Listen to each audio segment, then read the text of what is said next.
처음 사랑을 잃어버린 건 에베소 교회만은 아니었습니다. 처음 사랑을 잃어버린 셀리코스 제국의 안티오코스 2세 이야기입니다. 안티오코스 2세가 리시마코스의 리디아 영토를 차지하게 됩니다. 이후 팍무칼레의 석회 온천이 마음에 들었는지 근처에 큰 도시를 짓게 되는데요. 사랑하는 아내 라오디케의 이름을 딴 도시 라오디게아입니다. 아내를 끔찍이 사랑했던 것 같은데 그새 그 사랑이 식어버리게 됩니다.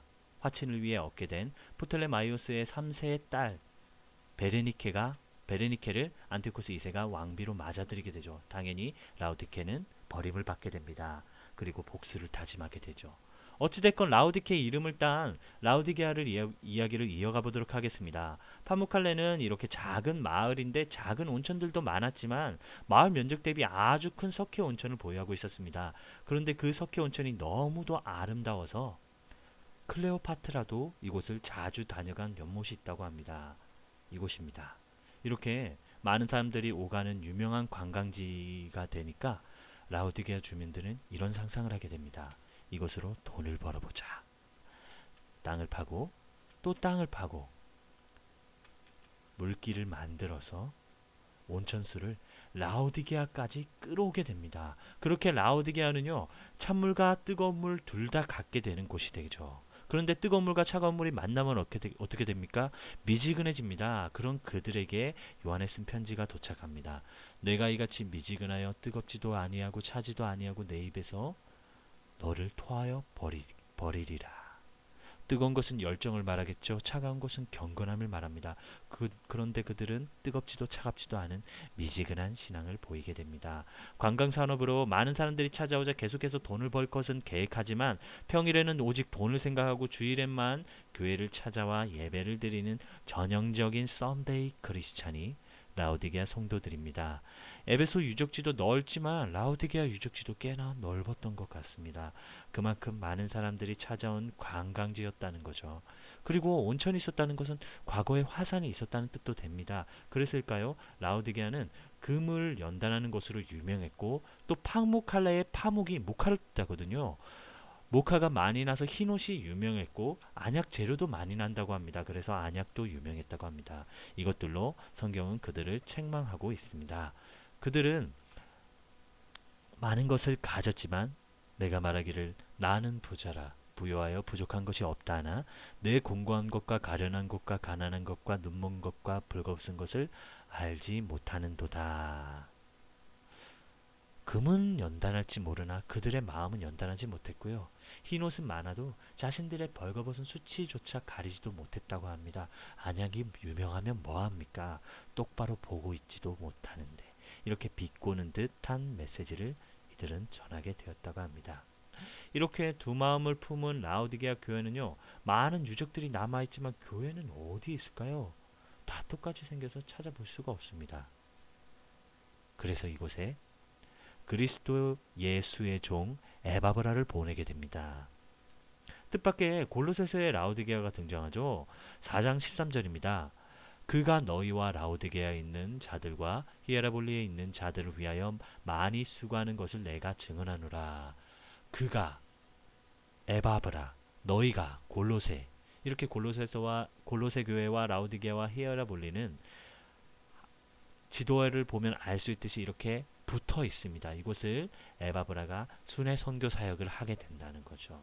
이렇게 에바브라 덕분에 꽤 양육이 잘 되었던 것 같습니다. 그런데 이제 그래도 문제가 생기니까 라우디게아 편지도 있지만 골로새서 편지도 보내죠. 그 편지 4장 16절에 보면은 서신을 함께 돌려보라고 권하고 있습니다.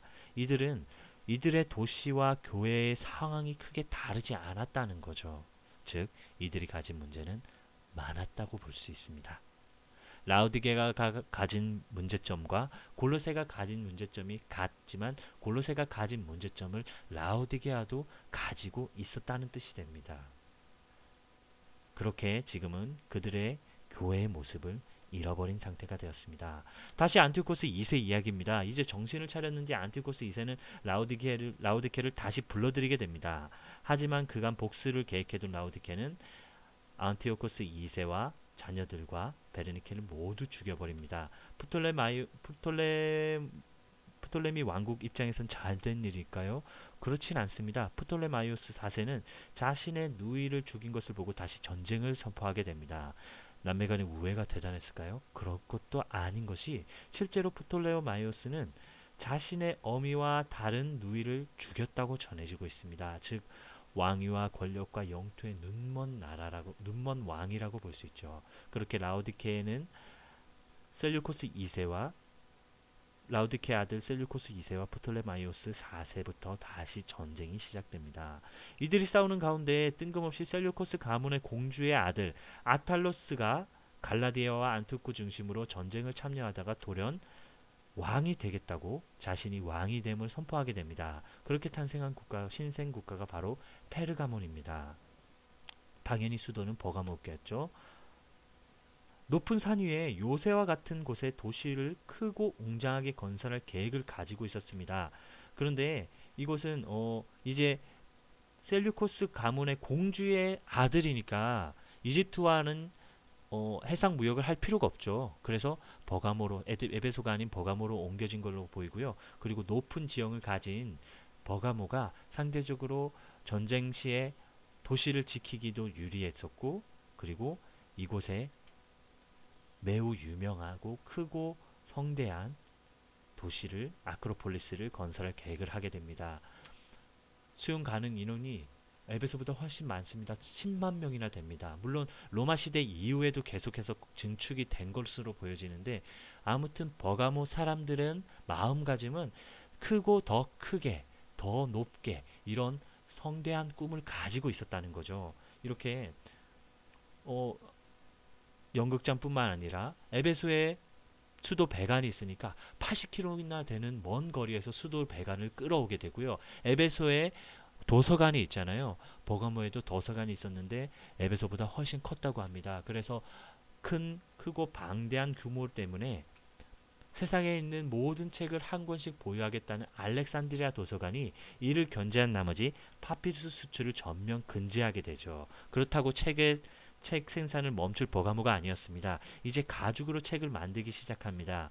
그래서 가죽의 원이 되는 페르가멘트라는 단어가 바로 페르가모에서 파생된 단어라고 합니다. 이렇게 페르가모는 아름다운 아크로폴리스를 완성하게 되었습니다. 그렇게 웅장한 도시 개발에 힘썼던 버가모인데 수도 역할을 지킬 수 있었을까요? 이후에 버가모 왕국은 무너지게 되고 사대도 과거에 무너졌고 에베소도 무너졌고 버가모가 무너지게 됩니다. 그러면 이제 로마 시대에 와서는 어떤 도시가 수도 자리를 차지하게 될까요? 이제 소아시아 지역에 에베소가 로마 제국에 헌납되게 됩니다. 즉 수도의 역할을 하게 된다는 거죠. 그렇게 직전에는 버가모가 분명 수도의 역할을 해왔는데 버가모 이전의 수도였던 에베소가 수도 역할을 하게 됨으로써 이제 버가모는 되게 비교 의식을 느꼈을 겁니다. 그리고 에베소에 먼저 복음이 전해졌으니까 당연히 에베소 사람들에게 통해서 복음이 버가모에 전해졌을 가능성이 높습니다. 왜냐하면 사도들과 제자들은 버가모에 다녀갔다는 기록이 없습니다. 그래서 버가모가 에베소를 통해서 복음을 전해들을 것으로 보여지는데 에베소가 전하는 복음이 달가웠을까요? 예수 그리스도? 우리도 믿는 신이 있는데 제우스, 아테나. 그리고 예수 그리스도께서 병자를 치유해 주신다고 우리도 치유의 신이 있어. 아스클레피우스 피온의 성스러운 길도 있다고. 그리고 그 길 안에는 터널이 있는데 이 터널을 지나가기만 하면은 병이 다 나을 수도 있다고 하고 주장하고 있지만 실제로는 심리치료사들이 위에서 너는 괜찮아질 거야, 괜찮아질 거야, 괜찮아질 거야 이렇게 좁은 구멍으로 속삭이면서 심리요법으로 그들의 병을 치료했다고 합니다. 바로 플라시보 효과와 비슷한 거죠. 그런 곳에 버가모 교회가 세워지게 됩니다. 물론 이제 버가모 교회가 세워진 것은 아니고요. 버가모에는 과거에 애굽에서 온 송아지를 상징하는 아피스 사당이 있었는데요. 무슨 동물을 신으로 섬기냐 하면서 사람들에게 무시를 당했다고 합니다. 그래서 사람의 모양으로 바꿔서 셀자를 붙여서 세라피스라는 가짜 신을 만들게 됩니다. 완전 가짜죠. 이렇게 여전 이렇게 사람의 형상을 가진 세라피스를 만들고 그 신전을 유지하려고 했지만 여전히 사람들에게는 인기가 없었던 것 같습니다. 그래서 그 건물을 얻어다가 교회를 세운 거죠. 아니 어쩌면요. 세라피스로 사람들이 모이질 않으니까 당시에 완전한 우상이니까 돈이 목적이었을 겁니다. 만들어낸 우상이니까 그곳에 교회로 간판을 바꿔서 헌금을 노리는 것이 목표였을지도 모릅니다. 그 때문일까요? 본 영상을 준비하면서 다른 교회들은 버가모 교회보다도 형상이 거의 남지 않거나 남아있지 않은데 그 건물 형상이 그대로 유지하고 있는 버가모 교회는요, 지도에서 검색이 되지 않는다는 겁니다. 이슬람 국가 터키에서 이 건물을 교회로 인정하지 않는다는 뜻이죠. 그리스도인들이 어쩌면 속았는지도 모르겠습니다. 버가모 교회는요, 인도자가 발람 같은 사람이었다는 말을 하게 되죠. 발람의 교훈을 지키는 자가 있다. 우상의 재물을 먹게 하고 행음을 하게 한다. 이런 뜻이죠. 다시 말해서 가짜 신들을 믿게 한다는 거죠. 우상 재물을 먹게 한다는 거죠. 그렇게 버가모는요, 우상이 가득하고 사탄의 권자까지도 있는 곳이라고 합니다. 그런데 사탄이 뭐죠? 이렇게 뿌리 달린 괴물이 사탄일까요? 사탄을 정의하자면 이렇습니다. 여자의 후손과 원수된 자, 그리고 하나님의 충성된 종을 죽이는 자가 바로 사탄이라는 겁니다. 그런데 이 버가모 교회에 쓴 편지를 자세히 읽어보게 되면요, 내가 어디에 사는지 내가 안다. 어딘지 알면은 그 사람에게 편지를 보내야 되는데 버가모 교회에 보냈네요. 그리고 너희 가운데. 여기서 너희는 누가 됩니까? 버가모 교회의 사자들 혹은 버가모 교회의 사람들이 됩니다. 즉 버가모 교회는요, 안디바를 죽인 살인자가 있다는 뜻이 되게 됩니다. 이렇게 버가모에는 살인자도 있고 발람도 있고 사탄도 있는데 니골라까지 있다고 합니다. 안 그래도 많은데 니골라까지 있다고 합니다. 사실 니골라당은요, 에베소에 있던 자들이잖아요. 에베소에 있던 자들이 에베소에서 미움을 받고 버림을 받으니까 상대적으로 만만했던 버가모 교회로 들어온 것입니다. 버가모 교회는 뭐 발람의 잘못된 교리를 가르치고 우상도 있고 살인자도 있고 송아지도 있고 하니까 이곳에 들어와서 자리를 잡고자 했다는 거죠. 그래서 니골라당의 교리를 따르는 자들도 있었다고 합니다. 이렇게 버가모 교회는요, 송아지도 있고 니골라당도 있고 발람도 있고 안디바도 있고 살인자도 있는 그런 교회가 됩니다. 어떻게 보면은 교회라고 하기에는 아쉬움이 너무도 많습니다. 교회로 분류해서 될까요? 그럼에도 이곳에 버가모 교회에 편지가 전해진 이유가 있습니다. 이름만 교회일지라도, 무늬만 교회일지라도 안디바와 같은 믿음의 사람이 있었다는 겁니다. 비록 순교를 당하고 죽임을 당했지만 그 순간까지도 그리스도를 믿는 믿음을 저버리지 않았다는 겁니다. 이상적인 그리스도인의 모습을 보였다는 거죠. 여러분들도요, 이 땅에 여러분들의 삶이 끝날 때 여러분들의 삶의 끝에 안디바와 같은 변치 않는 믿음을 하나님께 그리고 예수 그리스도께 기억되길 간절히 소망합니다. 전쟁에도 이 사람 저 사람 다 모이게 되죠. 안티오코스 4세가 이제 프톨레마이오스를 거의 다 이겼다 싶을 때쯤 로마가 끼어들게 됩니다. 안티오코스 세력이 절대 작거나 약하지 않잖아요. 거대한 제국에 가깝죠. 그런데 로마 왕국은요, 의외로 강적이었던 겁니다. 그래서 프톨레마이오스 상대로 승승장구를 하던 안티오코스가 로마군에게 패배를 하고 맙니다. 돌아오는 길에 이스라엘에 지나던 길에 유대인들에게 화풀이를 하게 됩니다. 유대인들을 마구 학대하고 성전을 부수고 돼지 피까지 뿌리게 됩니다. 성전을 더럽히게 되는 거죠. 유대인들이 가장 싫어하는 짓을 행하게 됩니다. 유대인들은 어떻게 됐을까요? 분노하게 됩니다. 반란을 일으키게 됩니다. 그래서 마따디아를 시작으로 그의 아들 망치가 아닌 망치라는 별명을 가진 마카비가 혁명에 성공을 하게 됩니다. 예루살렘을 탈환하게 되고 그곳에 하스몬 왕조가 세워지게 됩니다. 하스몬 왕조가 세워지면서 세계 정세는 이렇게 또 혼란해지면서 세계 정세가 확 바뀌어 버리게 됩니다. 그리고 이곳에 강대국, 자세히 보시면 아시아와 비두니아 지역을 자세히 보시면 과거의 루디아의 영토를 이들이 차지하고 있는 모습을 볼 수 있습니다. 무슨 뜻이냐면은 루디아 민족이 다시금 부활을 꿈꿨던 것 같습니다. 그리고 이곳에 로마가 찾아오게 되죠. 다시 로마는 이렇게 지중해 연안을 리디아 영토를 포함해서 지중해 연안을 모두 차지하고자 야심찬 꿈을 펼치게 됩니다. 고대 근동 지도를 보면요. 이스라엘은 사이 땅이라고 해서 유럽과 아시아와 아프리카 대륙 사이에 위치하고 있으며 많은 강대국들과 제국들 사이에 끼어서 고래 사이에 새우 등이 터지는 것처럼 사이 땅 역사를 가지고 있다고 합니다. 그런데 이스라엘뿐만 아닙니다. 바로 터키, 특히 루디아 왕국은요. 정말 사이 땅 역사로서 아픈 과거를 가지고 있습니다. 그럼에도 AD 15세기 오스만 투르크 시대의 지도를 보게 되면요. 이곳에도 루디아를 발견할 수 있습니다. 대단하죠. 15세기면은 약 3,000년에 가까운 2,800년이 넘도록 루디아는 영토를 지키기 위해 노력을 했던 것 같습니다. 그들의 민족성을 끝까지 지키려고 했다는 거죠. 그런 이곳에 로마 제국이 황제를 선포하면서 로마 제국이 세워지게 됩니다. 옥타비우스는 BC 27년에 로마 초대 황제가 됩니다. 그리고 BC 4세기 이전에 이곳 로마 가장 힘든 시기에 가장 어려운 시기에 가장 낮은 곳에서 예수 그리스도께서 태어나시게 됩니다. BC 4년은요.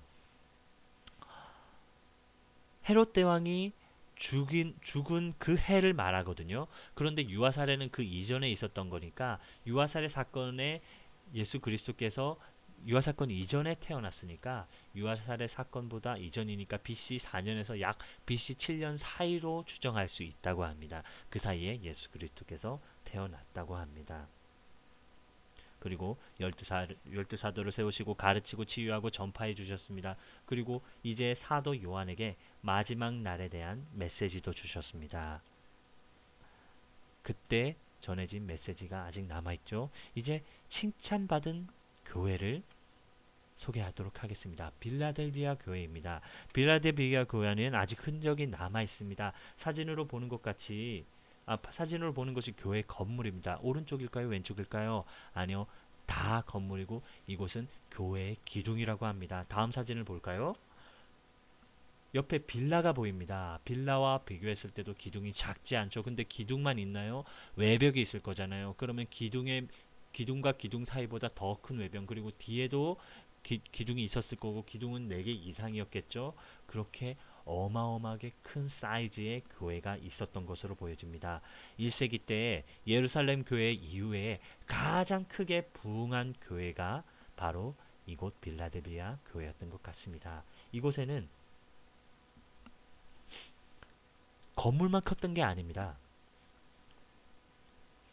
바로 유대인과 거짓말하는 자들에게 그들을 보내서 내 발 앞에 절하게 하고 내가 너를 사랑하는 줄 알게 하리라. 그리스도께서 빌라델비아 교회를 사랑하는 줄 알게 하는 것을 누구에게 보여준다고요? 거짓말하는 사람들, 유대인들에게도 보여준다는 겁니다. 정말 값진 것이 아닌가요? 서문화 교회는 유대인들의 비방으로 힘들었다 말하고 에베소 교회는 그 거짓 사도들을 직접 잡아내야만 했는데 빌라델비아 교회는 성도들의 사랑이 많았는지 아니면 설교가 좋았는지 이렇게 예수 그리스도의 사랑을 받으면서 가장 큰 부흥을 맛보게 됩니다. 다음 교회입니다. 여전히 칭찬을 받은 교회 서머나, 헬라어로 스미르나. 스미르나 교회의 건물의 모습은 남아있지 않았다고 합니다. 그리고 이곳 지명, 서머나 도시도 지명을 잃어버렸습니다. 다른 도시가 세워지게 되고요. 하지만 당시 유적들은 남아 있는데요. 사진의 오른쪽은 기둥은 로마인들의 길이었고 왼쪽은 시장길이라고 합니다. 반석들이 놓인 곳이 시장이 아니라 그 아래 터널 같은 곳이 그 바닥이 시장이라고 합니다. 시장길로 내려오면 가운데는 당시에 하수구가 없으니까 하수구 역할을 하는 물길이 있고요. 다시 말해서 하수구 쪽에서 난전 상인들이 장사를 했다는 거죠. 이곳에 서민들이 지나다니면서 난전 상인들에게 물건을 사고 팔았는데 이렇게 돌들이 무너질까봐 지지대도 설치하고 있죠. 이만큼 위태위태하고 냄새나는 곳을 서민들은 지냈는데 로마인들은 윗길을 이용했던 것 같습니다. 이만큼 신분의 차이가 매우 컸던 것으로 보여집니다. 그런 곳에 서문학 교회가 있었는데 서문학 교회는 당시에 이런 메시지가 전해집니다.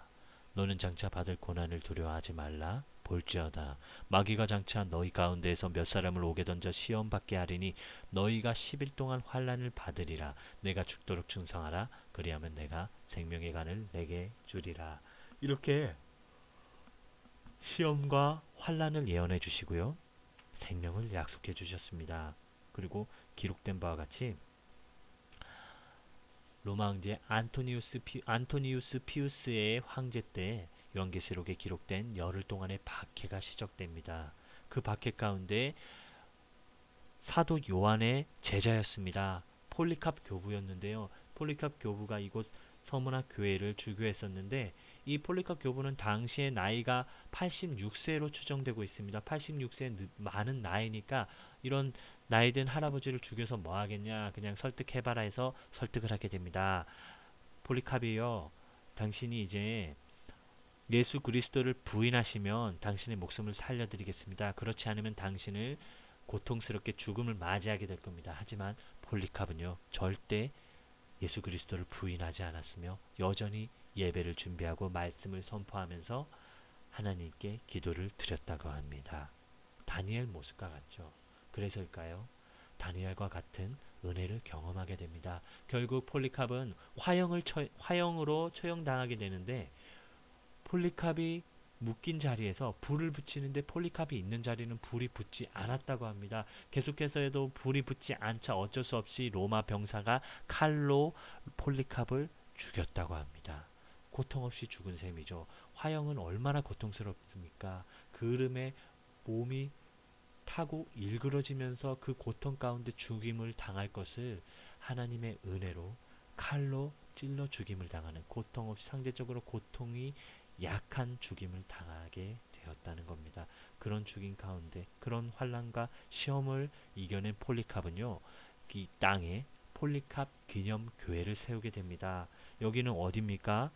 터키 땅입니다. 이슬람 국가 터키 땅에 지금도 예배를 드릴 수 있는, 예수 그리스도께 예배를 드릴 수 있는, 하나님께 예배를 드릴 수 있는 예배 처소가 남아있다는 것은 정말 위대한 일이잖아요. 이것이 교회의 모습이어야 되지 않을까요? 교회의 본질이 되어야 되지 않을까요? 다른 교회들은요 다 무너졌습니다. 그런데 폴리캅 기념교회가 남아있잖아요. 예배를 드릴 수 있는 예배 처소가 남아있다는 겁니다. 사도 바울도 사도 바울 교회가 남아있잖아요. 폴리캅 교회도 남아있습니다. 이런 것이 교회의 역할이라고 생각합니다. 여러분들도요, 이제 앞으로 나아가서 교회에서 교사로 섬기든 전도사로 섬기든 목사로 섬기든 여러분들은 앞으로 교회에서 섬김을 가질 겁니다. 예수 그리스도를 머리에 둔 교회에서 섬김을 가질 건데요. 여러분들도 반드시 폴리캅과 같은 믿음을 가지셨으면 좋겠습니다. 이런 열매를 가지셨으면 좋겠습니다.